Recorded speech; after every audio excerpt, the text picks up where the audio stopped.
I truly believe we need more housing, and housing that people can afford when they are working less than $20 an hour. And there's a lot of jobs out there that we need, right? We need somebody who's working the gas station and the grocery stores and, the landscapers. We need all kinds of income levels. But if they can't afford the housing and they're chewing up the beds in the existing homeless shelters, now you're over capacity. I think what's been so frustrating for me is to feel like I have the solutions, or that we could do solutions, but we just can't either get legislation or policy to get in line.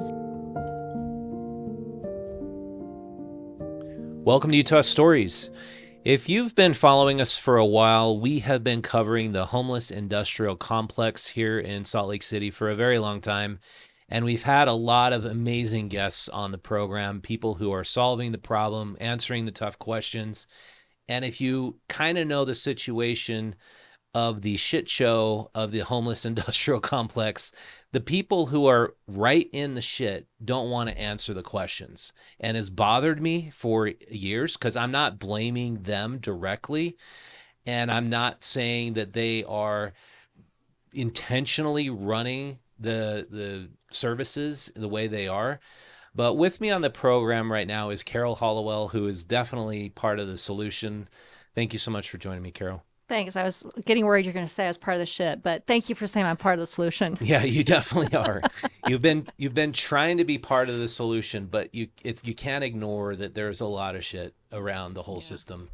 And the people who I've wanted to ask the questions, the toughest questions to, just simply will not come on this program. They will not answer the tough questions, which honestly just has made me feel like they're part of the problem. Mm-hmm. And I really appreciate that you are now heavily part of that solution component. Yeah. But can you talk about your struggles in the last 6 months, 12 months in just trying to do what you're doing, which is great? Yeah, I think the biggest problem is there's definitely a procedural and systemic issue that we have not been able to get through. And a lot of that is because of the Office of Homeless Services. When it was brought into being, it changed a lot of requirements on providers. And some of that's good, right, for accountability, and some of that's bad. And it's made it to where it's almost impossible to stay in as a provider in the system. And I've had lots of conversations with other providers, Road Home and VOA, and I say, are you having the same problem? And they all are. So I felt a little better that it's not just me, Switchpoint, being picked on. But when it takes, as an example, 5 months to get reimbursed for the services that you're providing, or 4 months and we still don't have a contract on something, that is a systemic problem that has to be addressed. And I'm hoping, like knock on wood, right, that we will see some change in the process as a whole, with different leadership, right? And so we have a new director of homeless services, Matt Turner, and I haven't met him yet. Excited to meet him today. But we also then would have a change of guard on the state side. Mm-hmm. So when you have, Tyler Clancy coming in as a director, will he see and actually be able to change some of this policy driven, and a lot of it's so much string attached to federal dollars that it makes it impossible to actually, like you were saying, get shit done, right? Yeah. We just want to help people, but it can't get to the part where it's so onerous that none of the providers can or will do it anymore. Yeah. Well, and I kind of wonder, why in the world would you think you can be part of the solution if you cannot have strings attached housing? Mm-hmm. I mean, if your goal is to have transformative change of individuals and not just provide services, how could you ever provide that if you cannot kick people out if they're using drugs? Yeah. I have thought this for a long time, and I put it into my second book called Keep Going. And it's really about, if you create housing that focuses on 3 major things: connection, community, and kindness, it starts to build up within the residents themselves. The ability to police themselves, number one. They don't want bad behavior. They want to feel like they have a place where they belong, and there starts to become this dignity and value. That's what Switchpoint has done in our housing, to say, we understand that you need to have housing, right, for stabilization.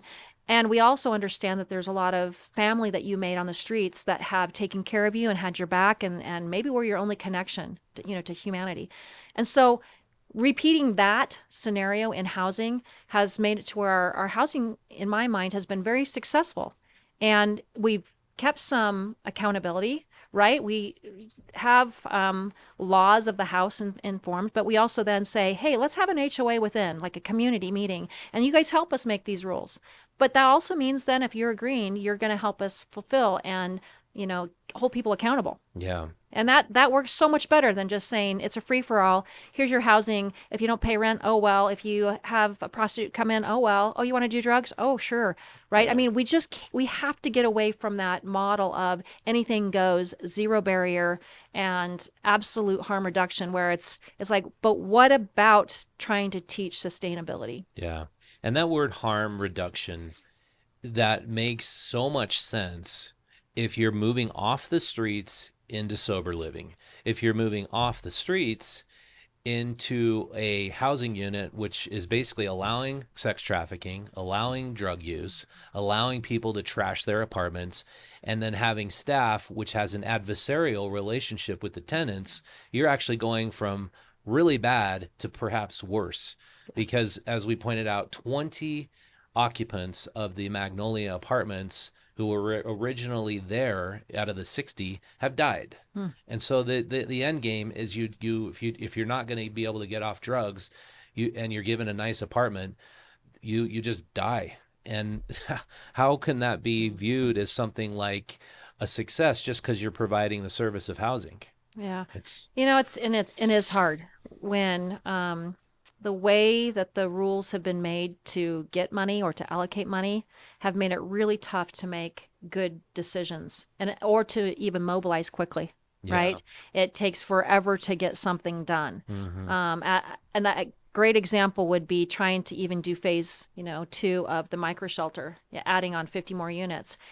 You're utilizing dollars that have a lot of strings attached, and so it just takes longer and longer and longer. And we were so hoping we would have had them up and running, last winter, and we won't really even get those done until June. And it's not the fault of, say, Office of Homeless Services. It's because the way that the money's coming through down, it just makes it to where you have to follow all of these processes and procedures to even get something done. Mm-hmm. I really think that our main issue with our housing crisis that we're in right now, and this is not just statewide, but nationwide, is there's so many rules in place. We were talking earlier, you and I, about if we wanted to add ADUs to all of our personal units, we should create Mm-hmm. housing that's affordable. But no, you can't do it unless you're owner occupied, or you can't do it if you're in certain cities. Mm-hmm. But how do we get away from all of this top down that is not logical, it's not reasonable, and it holds back the ability to actually solve problems. Mm-hmm. And that's, I think, what's been so frustrating for me is to feel like I have the solutions or that we could do solutions, but we just can't either get legislation or policy to get in line. Yeah, and we talked about before. By the way, I want to just point out, Cody came on the podcast about 2, 3 months Yeah. ago with some of the inhabitants of your units that are down at the airport. They love living there, like Mm-hmm. Cowboy and Petey. Mm-hmm. Um, I think the other guy's name was Frederick, something like that. But anyway, they all just said this is a wonderful facility. We feel like we found our home here. And because they have a voice, they have a community, they have friends, they have places they can go. And so you kind of have a solution there that's Mm-hmm. working, Yeah. and you made it work in that environment, in that setting, because you didn't really have the same strings attached that you have with typical permanent supportive housing. That's right. So can you kind of contrast what the big difference is between? Absolutely. Yeah, the big difference is the pot of money that you're using to either develop or build, remodel, acquire. So if you're using dollars that are attached to any kind of federal funding source, you're going to have to navigate and basically change your own rules, right? Which makes it tough. Some examples that we've really faced where we had some Olene Walker funds to be our gap for our low income tax credit project, but it came with BABA, and BABA is Build America, Buy America. Now, that's not necessarily a bad thing, except for if it brings up your cost 30% for your entire project and you've got a $25 million project, you're like, well, my 2 million that I get on that side is way outweighed by what my total cost is going to go up. So the string that was attached to that money was not worth it, right? Is that a specific developer you have to use to build the housing, or No, you what don't is have to it? use a specific developer. You just can't buy anything that's going to come from China or Mexico, like cabinets. And so you'd have Oh, to, so it delays projects, it drives up costs of projects. Then you would have to use a Davis Bacon prevailing wage, which really goes up. So it's not competitive any longer, right? So your oh. bids are just coming in way too high if you're going to use the federal dollars to make your tax credits work.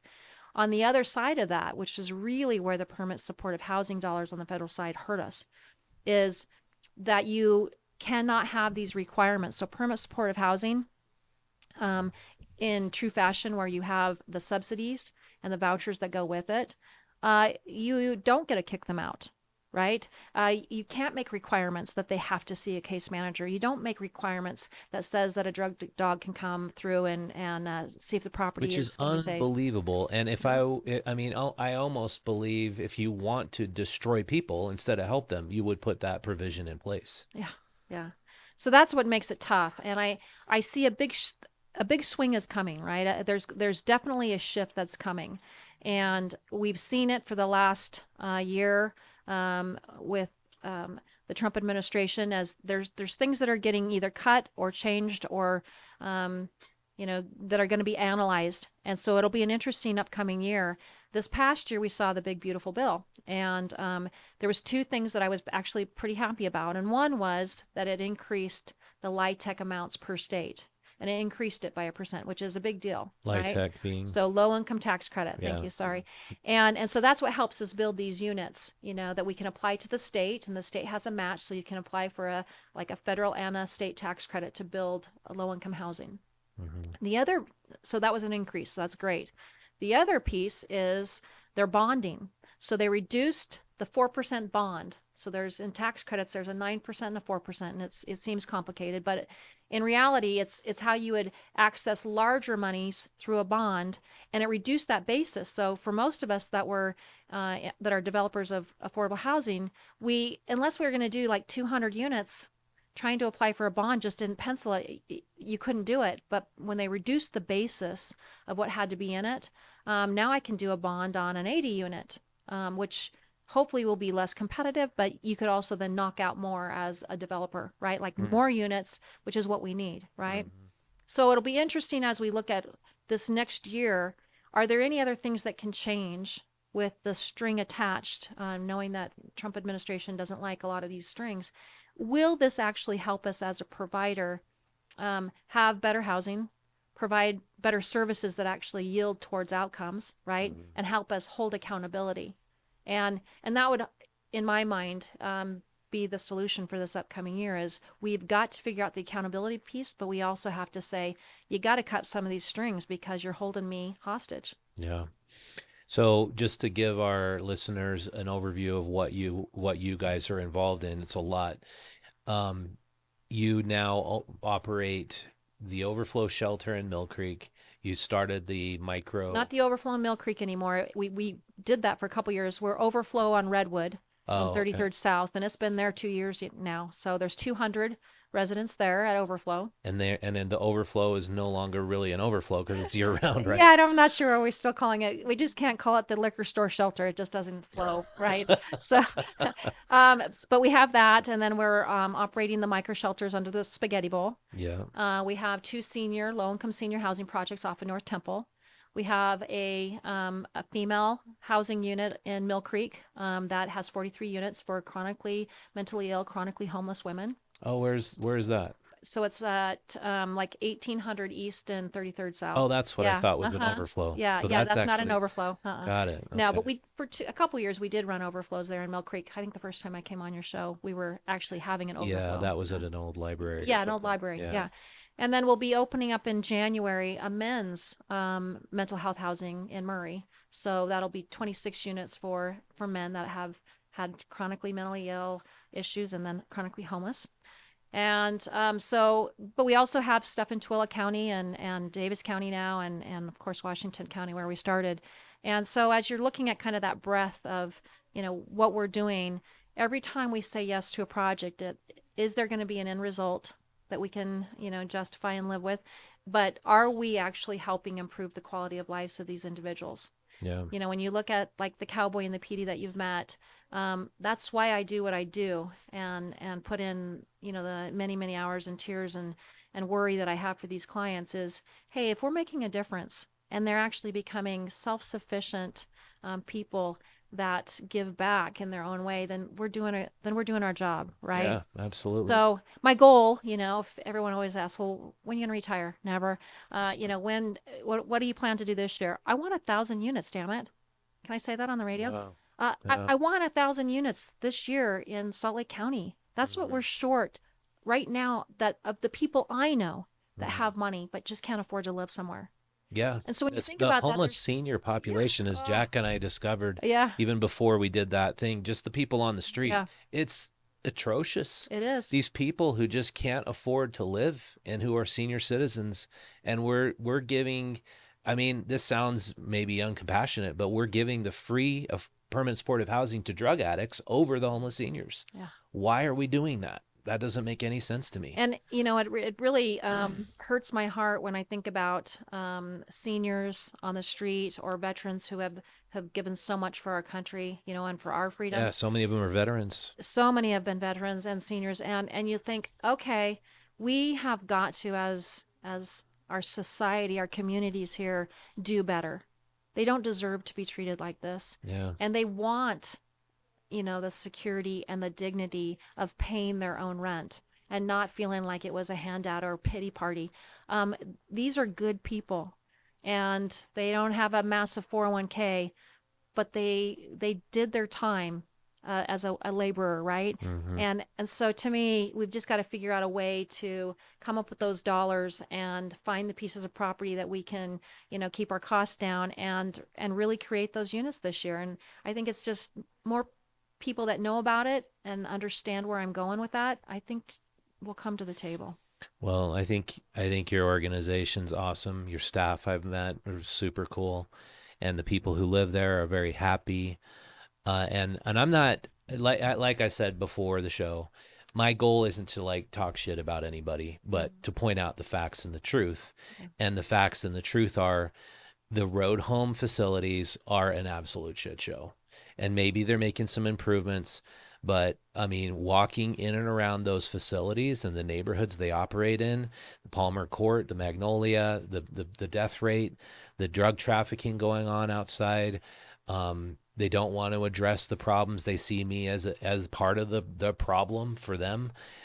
I mean, what's wrong with pointing out the truth, and why can't we just confront the truth head on? Unlike, let's block the truth from getting out there and smear anybody who's trying to report on it. Yeah. It's And like I said before, I think that there'll be a lot of changes this year as we're changing leadership, right? Through Mhm. Office of Homeless Services and um, the board of Office Homeless Services, is really trying to look at different options. Um, I am worried though, we haven't covered the campus model yet, but um, yeah, I would like to get your input on that. last year when we really started talking about what would this campus model look like, um, I really gave a lot of input on how I thought it could be successful. And I came up with 7 different business ideas that we could have, social enterprises on the piece of property to keep people busy, Which and then is they're earning critical. their own money, and then hopefully we could get them into a throughput, right? Throughput into housing. And so the big shift that has occurred really sits wrong with me. And the reason I say that is because I if we don't have somewhere to put them after, what are we going to do? Just have 1,300 people staying in a camp forever? It's almost like my overflow in the liquor store. It was supposed to be 6 months, but because there's no housing, I've had people sleeping on a cot 4 inches apart from each other for 2 years. Wow. That it can't become permanent housing, right? This is not what it's meant to be. nor does it help anyone want to become self-reliant because they're so fed up and frustrated, right?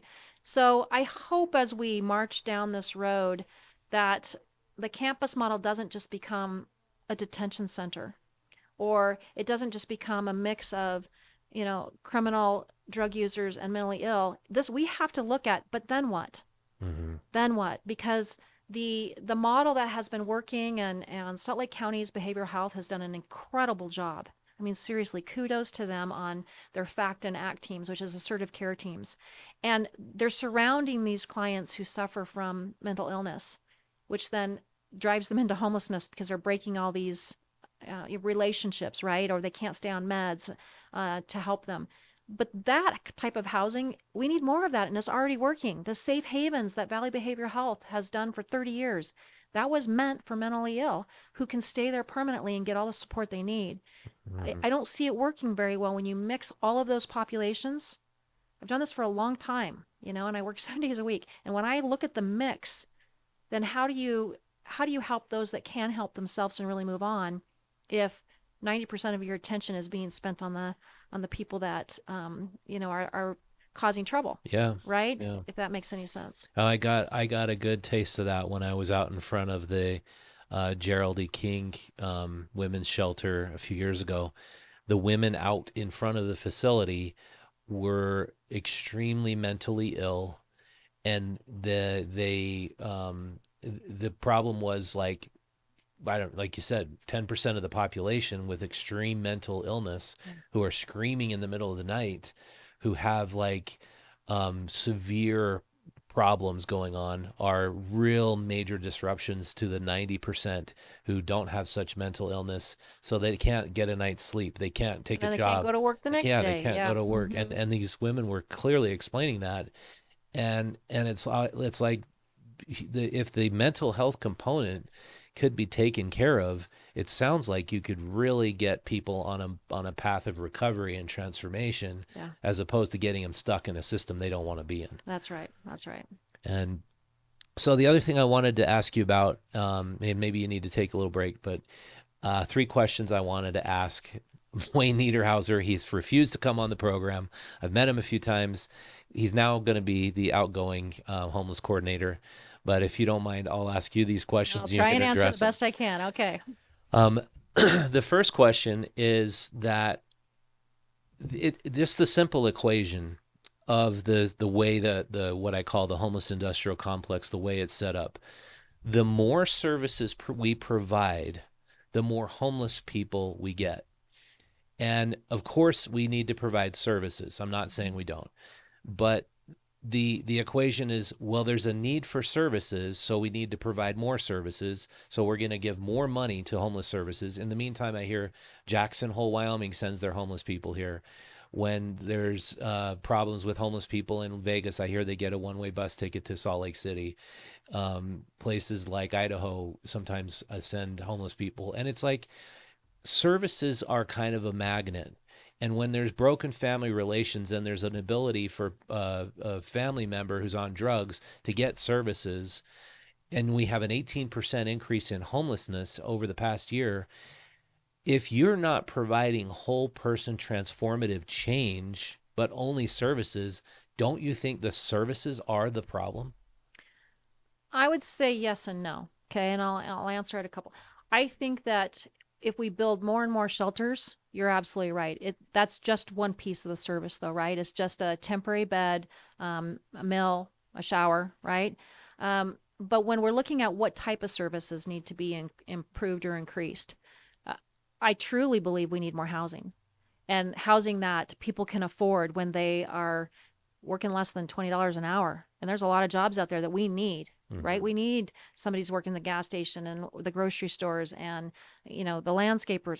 We need all kinds of income levels. But if they can't afford the housing and they're chewing up the beds in the existing homeless shelters, now you're over capacity, Mm-hmm. right? If we were able to pull out everybody in homeless shelters right now in our state that has income, and it's all in the data, right? Pull out everybody that has income and the ability to pay. You have plenty of room then in the existing homeless shelters without building any more to provide those services, like you were saying, like an emergency shelter, what truly emergency shelter is meant to be. Does that Hmm. make sense? And so, if we just continue to put our efforts into more and more shelter and ignore the housing piece, then, the 80% of our people that we're seeing, I have 87%. Well, I'll give you the data because I was so pissed off last week. Okay. So I interviewed all 200 of our residents at Overflow, every one of them, and they were happy to answer the question. And we just had this full sheet. Talk to me. Do you have money? Yes. Are you working? Yes. If I had somewhere you could go right now today and you'd pay $500 a month, would you do that? Oh, hell yeah. Right? There wasn't one. I didn't have one that said, no, I love being on this cot. This is like my dream come true. Right? It's not, to me, it's so incorrect to think that everybody wants to be homeless, that they all want to just, get something for free. Hmm. 200 people And living on it could go cots. for $500 a month. And yes, right. They're all saying, I work enough, or I have Social Security, or I have my disability, but I'm doing my day job. I have enough money to pay 500, Wow. but we don't have anywhere to put them at 500. You know what's weird about that is, according to the last set of stats I read, the Utah as a state, as a whole, pays around $53,000 per homeless individual, and they in service providing. And if that's true, how much money the state could save even if they subsidized that full $500 rent, or just provided a space where people could Mm-hmm. pay $500. Yeah. It's just like that seems like a really easy equation to balance. Yeah, and so when you ask the original question of, are we putting too much money towards homeless services? It's the type of service, Hmm. right? Because The housing is a shelter, the service. Yeah, shelter is getting too much of the housing pie. is a service, and so we have to have a funnel so that people who came on hard times, got evicted or lost their job, or their camper was taken or whatever. There's always going to be some kind of an emergency need. They get out of jail, and Hmm. then where? And so, but we should be looking at this as, you shouldn't be in shelter more than 4 months, because if we had enough housing or options, whether it's mental health treatment or drug treatment or housing, we should have enough of those available so that our shelter space is meant to be 4 months tops, not 2 years tops or Yeah. 3 years, And right? I've said I just really think it's a manufactured crisis, our housing scarcity, because how many landlords like me would build an ADU today if the state legislature just said no owner occupied requirement? Yeah. I mean, I think you'd immediately fulfill the demand for housing, and I'd love to put these people up Yeah. for $500 a month. Just get a Right. boxable house. It's like 20 grand, and put it out on a pad and get it started. And And I think part of that goes back to NIMBYism. I've mhm. been NIMBY'd so many times, I should get a tattoo, right? I've been NIMBY'd. Um, because, for the projects that we try, as developers, to come in and say, I would really love to put 100 units of low income housing here. Oh man, the whole community comes out and says it's going to devalue my property, and we don't want them here, and it's just going to bring drugs and crime and da da da. And it's like, we've actually, I think, improved. I think you can ask any neighbor of ours on North Temple. We've improved our area. It Mhm. hasn't drawn more. We have less homeless that are hanging around there than ever has been before, because they were rundown hotels, right? And so now we have actual community living there and picking up trash and looking and keeping our whole block clean, Yeah. right? So I think it goes back to, we can say and we can do that, but I'm looking at all these empty buildings and I go, wonder what I could do with that. Could I turn that into housing? Whether it's schools or an old office complex or a There's warehouse, or so many. there's so many buildings, and I'm like, but why? How do we get the restrictions or the zoning change so that we could do that? So Mhm. you're right in saying we could fix it, because there is enough empty space, Yeah. right? There is enough empty buildings. I look down State Street and I'm thinking, man, all these boarded up buildings that we could turn Well, into great couldn't housing. the governor sign an executive order Let's that we ask are him. going to lift Yeah, let's most of ask him. these restrictions and just allow affordable housing Yeah, to be built? Because yeah, I think people would do it. yeah, I think any landlord would want to do it. yeah. So that's the first question I wanted Oh, to ask sorry. Wayne. Yeah. Okay.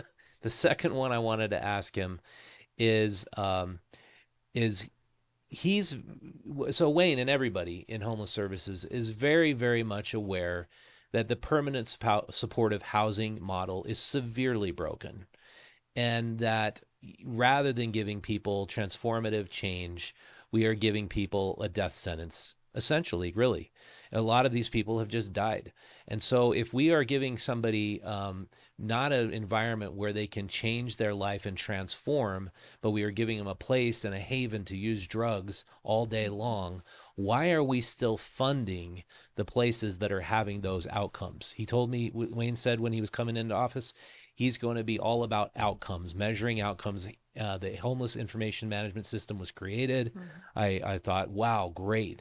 And then the outcome is still horrible. So why do we still fund what we know is creates a horrible outcome for people who really do actually want to change their lives? Yeah. Uh, Well, I think it goes back to your strings attached piece, right?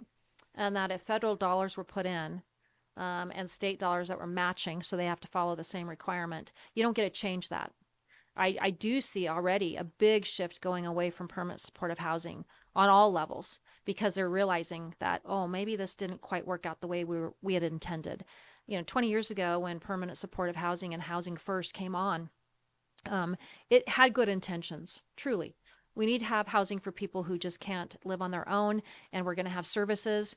But as costs have gone up, or you can only pay for a piece of it, and you couldn't have enough money and to, $380,000 per unit. I yeah, mean, how much is a tiny home? Like the tiny home community model. Why can't yeah. we lower that cost down so we can provide I, way I would more housing? agree. I would agree with that. And we've never spent those types of dollars on our projects. But regardless, if you can look at it as if the intent is to truly wrap around all the services required. So take the mental health housing that we operate in Mill Creek and soon to be Murray. Um, VOA has a team, Odyssey House, First Step, all operate this similar type of housing, and it works. It's actually really good. That's the type of permanent supportive housing that needs to be truly funded because you're taking people who really will not see self sufficiency, but they'll have a quality of life and stay out of Utah State Hospital, stay out of the prison, stay off the streets, because they're getting all the support that they need on a mental health side, Do you right? know? And do you have any idea why they could never get the wraparound services figured out from the Magnolia Palm I Court? don't. I don't. And a lot of that goes back to the funding of on your federal source. Do you have enough to bring on additional sources? It has to be where it's intentional and where you make sure that there's enough money in your capital stack so that your services are never the first one cut off. Mm-hmm. Else it's not going to work, right? And Yeah. you've seen that firsthand. And so you have to be able to say, I don't care what's going to happen. I mean, we'll add a business, we'll put in a social enterprise to make sure we can make enough money to cover enough case management that we don't have any of those issues. And I think that's the most um, brilliant idea that's always a part of your services is the work component. Mm-hmm. To think that people who are just getting off of a detox program can just sit in an apartment all day and not work and not use again, as opposed to have a job, Yeah. have a purpose, have somewhere they can go and be useful. I think that's got to be a critical key component. Yeah. A quick story on that one is a gal came to us. She just got out of rehab and then went to sober living, but sober living was super expensive. It was like $600 a month. She was really struggling to pay the rent. So she ends up at Micro Shelter and was there for a little while. And our case managers worked and worked and worked with her to find her a job. Well, with a criminal background, right, for whether it's drug use or DUIs or whatever she had on there, she was really struggling finding a job. So we hired her at our coffee shop. And then after 4 months, she was able to move into an opening that we had at one of our North Temple properties. That circle of success of saying, we hear you, here's your issue, let's help you solve the issue, but you're putting in just as much work as we are, right? We're not doing this for you. We're just helping you kind of guide to make those decisions because this needs to be your choice because then we'll know that you'll stick with it. That's what we need to see more of, right? Is Mm-hmm. that she had to learn that this is what I want. I want to be independent and I want to prove it. Okay, great, prove it because we're not going to pay your rent for you, Yeah. right? Yeah, and when I interviewed the folks at the Magnolia, Kelly Johnson and Juanita and Cody, these three people who just could not take their lives there anymore. They were, or Kelly was already being kicked out. Juanita was the most telling. She said, "I absolutely want to work, but you know what's going to happen if I start working? I'm going to get kicked out of here. Mhm. But I'm ready to get kicked out of here if they need to because I can't stand being here anymore. I want to get a job. I want to be productive." And they're inhibiting that desire of Yeah. people. And so my third question, this is the most controversial story that the local media has not covered in depth at all. The Ramada Inn on North Temple and Redwood Road, 420 units on, I believe, 10 acres. An incredible piece of property that was owned by the Salt Lake City RDA, set aside for homeless folks, people who were needed housing. That property was taken by Wayne Niederhauser, given to Keith Warburton to develop. Keith Warburton got something like 12 or $15 million to just fix up the rooms, make them habitable. The mayor campaigned on that project. 3 months after she was elected mayor, the somehow the rug was pulled out, and the I never was able to speak with Keith other than he supposedly couldn't get his permits, couldn't start real construction, only had 2 or 3 units developed as sort of a demonstration of what they would be like.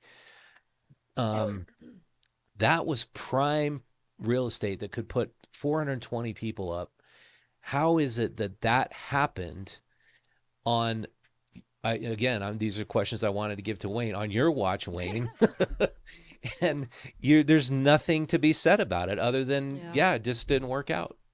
Yeah, it was really frustrating. I don't know, and maybe some of us will never know the backstory, right? I'm sure there's a lot of NDAs signed, and everything is Well, by the way, hush The hush. Miller family owns it now. It's part of the Power It'll be District, part of the and big power district, and of course, a big major league team, and for ballpark. But the frustrating part was that we had purchased our second hotel there using some of those same types of dollars to buy the Fair Park property that we have now, right?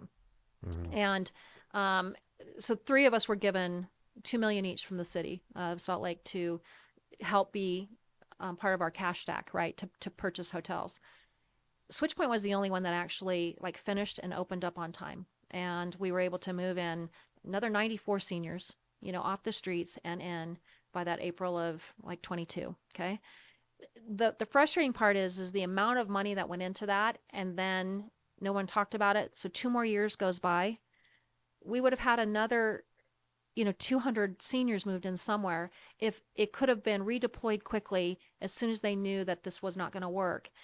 That's the piece that's frustrating as a provider, to say, man, if people knew and you were just trying to work out all the logistics, being able to carve that back real quick Yeah, and move it into move something the that's money. doable, move the So where money. did the money go? I have no idea, but what I do know is that it's a shame when you're able to move quickly and think about how you can create deeply affordable housing that does not need federal subsidies to run, right? And that seniors are all paying their rents, or veterans are paying their rents, or individuals are paying their rents. I don't care who they are. Mhm. But if we can't do that because we get kind of hogtied with these, secret deals that are going behind the scenes, it makes it tough because we're thinking, man, I know how many seniors are on my wait list. I have 400 people on my wait list right now just to get into two, properties. Wow. That means that as a developer, put your developer hat on, not a homeless provider. As a developer, I would think I'd want to do more because I would know that my supply and demand is going to marry it up, and I can just roll people right in, right? I Yeah. don't have a vacancy rate that I'm going to be worried about. Yeah, there's a huge demand for Yeah. that affordable Yeah, housing. huge And demand.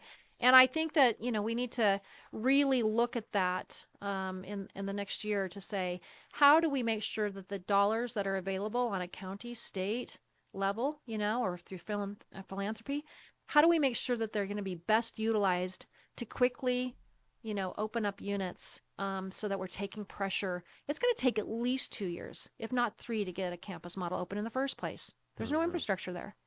But when you're looking at housing that could be quickly renovated, we were open in less than 9 months, That's amazing. right? To add And kitchenettes and, with $2 million and how many units again? well, yeah, it was a total of like 13 million for 94 units, and the city's amount was 2 million that they had put into that. But we were able to use deeply affordable housing dollars through the state, which was COVID money, right? Yeah. From the ARP money. Yeah. Oh, that's great. Yeah, well, in the next year, with the giant amount of demand for, I mean, you could just say senior affordable housing. Do you see any hope on the horizon that demand is going to be met? Mm. I'm an optimist, which is why I guess I keep doing what I do. But um, the optimist in me says that there's there's enough proof that our model is working, that somehow we'll find people who want to deploy dollars into creating affordable housing, that fits our current need. um, I think about the pressure that's going to be put on Salt Lake and for the Olympics coming up, and it can't just be with one campus model. That's not going to just clean up the streets. So if we start now and really work intentional on how many thousands of units do we need for those that can pay, and knock them out quickly, it will actually paint the truer picture of what is the shelter need, and Hmm. then just make sure we're holding accountability, right? Yeah. Yeah, I absolutely see your point that it should be housing first in terms of affordable housing people can actually pay for Yeah. rather than free housing with no strings attached, Right. which is a failed model. And I think the it comes down to two things: breaking through the semi-corrupt homeless industrial complex model and understanding we need to shift to a completely different model. And the last time I checked, a tough shed at Home Depot is $3,000. You provide insulation and plumbing and some electrical. I know everybody sleeping on a cot right now would be Yeah. thrilled to have something like that, even Absolutely. if you're, Tooele, West Valley, deep in Hmm. near the Okers. It's just I think the political will has to meet the demands of the market, and those two have to come together. And it's just all the red tape. Yeah. I say I've said this many times. Having a state legislature run by 80% developers who are keeping the eye on their own personal bottom line and special interests, they need to prove they're not there just for that reason. Yeah. And I appreciate the Other Side Academy's vision, I think, with their tiny home village, right, that they have. And we consider ourselves vertical villages, right? Because we can do this the same kind of square footage and go up in whether that's apartments or converted hotels, but you have this village of Mm-hmm. people who are really caring about each other, and we can do that pretty cheap and not taking up very much land, right? We're just starting construction on another 76 units at Fair Park where Cowboy lives. And so in January, we'll be breaking ground on that. And then out front, we'll do another 80 units. Oh, that's So great. when you think about it, the ability to purchase one piece of property with 94 units is going to turn into 250 units that serves our veterans and our seniors, and at a pretty low cost, per door when we break it all out. And and that to me is what we should be looking at, opportunities throughout. Think about if we could, duplicate that and go, around to neighborhoods. These guys are happy, Mm-hmm. and they're not going to be moving anywhere else unless it's going to go into serious, skilled nursing, right? This is going to be where they die, Yeah. because it's something that they can afford and they call home. Yeah. Well, Yeah. it's a great mission to help seniors, veterans, people on the bottom to get Hmm. into housing and to give their lives purpose with a job and social enterprises. And I commend you for what you're doing. You're Yeah. doing a great thing, Thanks Carol. for having me today. Yeah, thanks for coming on. And just to summarize, whatever's going on at DWS, I hopefully Tyler fixes that problem quickly so you get reimbursed so you stay on the job because There you go. I can absolutely Maybe it'll see be why my you're very Thanksgiving. Maybe frustrated. it'll be my Thanksgiving present. I don't know. Yeah. Yeah. Yeah. Well, we'll get Let's the cross our podcast out fingers. there Yeah. so Yeah. we can see. Good. All right. Yeah, thanks so much. All right. Thank you. And so if people want to be a bigger part of Switchpoint, what you're doing and donate, where do they go? Switchpoint.org. All right. Yeah. Keep it simple. Great. Yeah. Cool. And if you want to leave a comment, that's a great way to help this video be seen by more people, even if it's just a thumbs up or way to go. And thumbs up, smash the like button if you want to be a bigger part of Utah Stories and what we're covering. Go out, visit utahstories.com, subscribe to our free digital newsletter. And if you want to subscribe to our print magazine, it's $5 a month if you want to become a member and get Faces of Utah magazine twice a year and be invited to our VIP events. And we're going to soon to have Discord server where we talk about all these important issues. Go out to utahstories.com, become a member, and help support our intrepid local journalism. And thank you so much for watching. Happy Thanksgiving. We'll see you next time.